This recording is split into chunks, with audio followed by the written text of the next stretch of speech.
nous a toujours dit que c'est à partir de la conférence de Berlin qu'ils ont partagé l'Afrique. Savez-vous que le thème phare, c'était le Congo? Savez-vous que c'est à partir du fleuve Congo qu'ils ont partagé l'Afrique? La famille, regardez cette vidéo. Le président Bandakani fait des révélations. Vous devrez partager cette vidéo. Nous sommes la nouvelle génération. Nous devrons savoir notre histoire. Regardez la vidéo et dites-moi en commentaire si vous voulez que je mette la suite ou pas. Partagez la... Il a convoqué la conférence de Berlin. Dois-je vous rappeler que la conférence de Berlin avait... Quel était le thème central de la conférence de Berlin? La partition de l'Afrique. Non, le Congo. C'est à partir du Congo qu'a organisé la partition de l'Afrique. Oui, je vous surprends. Pas de l'Afrique, mais du Congo. Oui, mais tu es plus jeune, mais je te dis.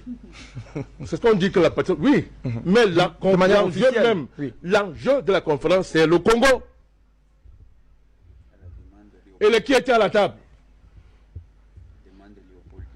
Du voyou Léopold II, du criminel Léopold II.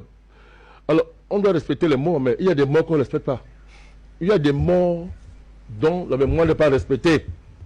Parmi ces morts, il y a le criminel Léopold II. Congo. Le gars était inquiet parce que il est tombé. Le butin, son butin colonial était tellement grand qu'il s'est dit que s'il ne partage pas, il est mort. Qu'est-ce qu'ils ont fait d'abord? J'aime toujours rappeler ça. Le Congo a une histoire particulière, la RDC. Léopold II va d'abord essayer de dire que ça devient un territoire indépendant. Donc, le Congo est déclaré territoire indépendant à l'époque. Hein, à l'époque. Pour que ça soit la propriété de Léopold II. Il dit que c'est un territoire indépendant, mais qui lui appartient. Sous le nom d'Association internationale du Congo, AIC. Et quand il a ça, comme il avait l'intelligence diabolique, il comprend que c'est trop riche pour lui. Il faut qu'il associe les autres pour sécuriser son butin. Alors il va donc, d'autres vont venir. C'est là, pour donc sécuriser son butin, il profite de la conférence le Congo pour transformer ça en conférence le partage de l'Afrique, mais à partir du Congo. C'est à partir du fleuve Congo qu'on partage l'Afrique, même sur le plan de la répartition géographique et de ses frontières, à partir de la question Congo. Il faut bien comprendre ça. Alors, écoutez bien, tous les États qui étaient à la table, vous savez, c'est pour ça que quand les gens viennent vous dire ici que les Russes ont fait ceci, il faut les chasser. Les Russes ont été invités, mais ils ont dit qu'ils ne jouent pas ce jeu. Allez vérifier ce que vous dites. Hein. Les Russes ont dit oui, d'accord, on ne joue pas ce jeu. Parce que la Russie elle avait son problème. On y reviendrait un jour. Donc, les États qui sont autour de la table décident donc de se partager le Congo. Alors, on crée des entreprises, des compagnies coloniales, qui plus tard deviendront des multinationales. Or, qu'est-ce que c'est multinational? Vous voulez savoir la valeur du multinational, regardez sa table actionnariale. Alors, évidemment que les multinationales travaillent en harmonie avec les États. Tout à fait. Parce que pour ouvrir la porte des matières premières, il faut la puissance de l'État.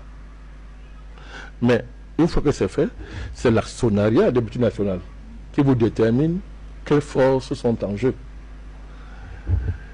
Une bonne partie des multinationales mondiales dépendent de la RDC. En particulier les multinationales américaines. Et les marchés financiers. Donc je parle de Rothschild, de Rockefeller, qui spéculent énormément sur les matières premières pour stabiliser leurs avoirs financiers. J'ai ici avec moi un document. Quand on parle du M23, il y a un document qui est sous-jacent au M23. On appelle ça la Convention de Kigali. Est-ce que beaucoup ici connaissent la Convention de Kigali? Non. Peut-être vous l'entendez parler pour la première fois. Hein? La Convention de Kigali, c'est une convention née à l'initiative d'une organisation de lobbyisme mondial qui est à l'origine de cette convention, qui est devenue universelle. et dont le 1,23 n'est qu'un instrument. Écoutez très bien. Vous allez voir les accords qui structurent cette convention. Vous allez comprendre ce qui est en train de se passer. Donc, après la prise de la ville de Bunagana par le 1,23, on a adopté la convention de Kigali. On a adapté cette convention aux conditions de la guerre moderne. La convention a adopté, je vais vous donner le jour, hein. C'est un document, le jour de cette convention. Ce n'est pas un truc qui date de 100 ans, hein. C'est récent là. La convention a adopté sur proposition des parties prenantes 5 résolutions. Outre les accords prévus aux articles 27, 32, 41, 47, 51, 56 et 61, les parties concernées peuvent conclure d'autres accords particuliers sur toute question qu'elles jugent opportun de régler, notamment 1. Exclure toute forme de négociation entre le gouvernement congolais et le groupe armé opérant à l'aide de la RDC. 2. Permettre et faciliter l'installation effective des Tutsis et Hutus dans l'aide de la RDC. Écoutez très bien, la RDC. 3. Approvisionner régulièrement les groupes armés sous l'égide de la Convention de Kigali. 4. Servir de couverture aux groupes armés pour leur permettre d'exploiter des minerais au profit des États membres de la dite Convention. 5. Pour l'intérêt de la protection de la Convention de Kigali, les parties prenantes envisagent dans les prochains jours un sommet à Luanda entre le président Tshisekedi et le président Kagame sous la médiation du président angolais. Bon, je demande aux gens d'aller faire des recherches sur la Convention de Kigali. Ça passe comme ça. Qu'est-ce que ça veut dire? Ça veut dire quoi? Ouais, très bien que ce n'est qu'une mise à jour locale de la charte de l'impérialisme. Voilà.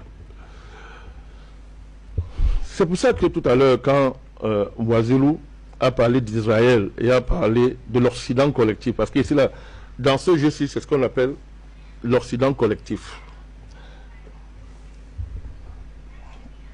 Fabrindo, dans la géopolitique mondiale, et en particulier la géopolitique qui est consacrée à l'Afrique, et qui a pour charte la charte de l'impérialisme, lorsqu'on a affaire à un grand pays comme la RDC, je dois l'appeler ça, qu'est-ce qu'on fait?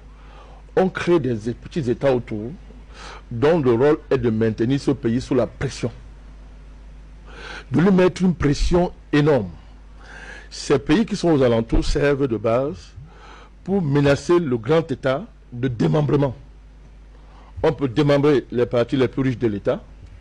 On peut, à partir d'un État tampon, ou bien d'un État pivot, n'est-ce pas, déstabiliser constamment, n'est-ce pas, cet État-là.